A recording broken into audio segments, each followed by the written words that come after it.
నియోజకవర్గంలోని ఆలూరు మండల కేంద్రంలో భారీ వర్షం కారణంగా ఒక ఇల్లు కూలిపోయింది. స్థానిక ఎంపీడీఓ సంఘటన స్థలాన్ని పరిశీలించారు. జిల్లాలో సగటున 2 సెంటీమీటర్ల వర్షపాతం నమోదైంది.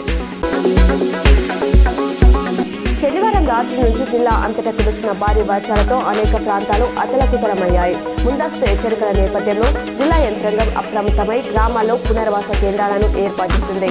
వర్షాల కారణంగా చెరువులు, కుంటలు జలమయమయ్యాయి.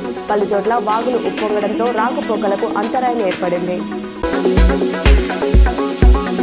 మంజీరా నది పోటెత్తడంతో గోదావరి నదిలో నీటి మట్టం పెరిగింది. ఎగువ ప్రాంతాల్లో కురిసిన భారీ వర్షాల కారణంగా గోదావరి నదికి నీరు అధికంగా వస్తుంది. నవీపేట్ మండల కేంద్రంలో గోదావరి నది ప్రవాహం స్పష్టంగా కనిపిస్తుంది. బంగాళాఖాతంలో ఈ నెల 18, 23 తేదీల్లో అల్పపీడనాలు ఏర్పడే అవకాశం ఉందని వాతావరణ శాఖ తెలిపింది. వీటి ప్రభావంతో రాగల 3 రోజుల్లో ఏపీ, తెలంగాణలో భారీ వర్షాలు కురిసే అవకాశం ఉంది. కోస్తా ఆంధ్రాలో కొన్ని చోట్ల భారీ నుంచి అతి భారీ వర్షాలు కురవనున్నాయి. ఉత్తర తెలంగాణ వరద ప్రదాయిని శ్రీరామ్ సాగర్ ప్రాజెక్టు రిజర్వాయర్ నీటి మట్టం వేగంగా పెరుగుతుంది. ఎగువ ప్రాంతాల్లో కురుస్తున్న భారీ వర్షాలకు గోదావరి ద్వారా వస్తున్న ఇన్ఫ్లో క్రమంగా పెరుగుతుండటంతో రిజర్వాయర్లు నిండుకుండలా మారుతుంది.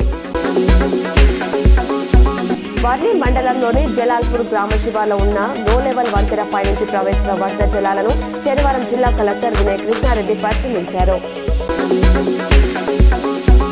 నిన్న రాజస్థాన్లోని గంగ్రోలీలో అర్చకులు శ్రీకృష్ణ భగవానుని నీటి ప్రవాహంలో విడిచిపెడితే స్వామి మళ్లీ వారి వద్దకి చేరే అపురూప ఆనందమయ దృశ్యాలు కనిపించాయి. రెంజల్ మండలం త్రివేణి సంగమంలో గత 2 రోజులుగా ఎడతెరిపి లేకుండా కురిసిన భారీ వర్షాల కారణంగా గోదావరి నది ప్రవాహం క్రమంగా పెరుగుతుంది. నీటి మట్టం పెరుగుతుండటంతో అధికారులు అప్రమత్తమయ్యారు.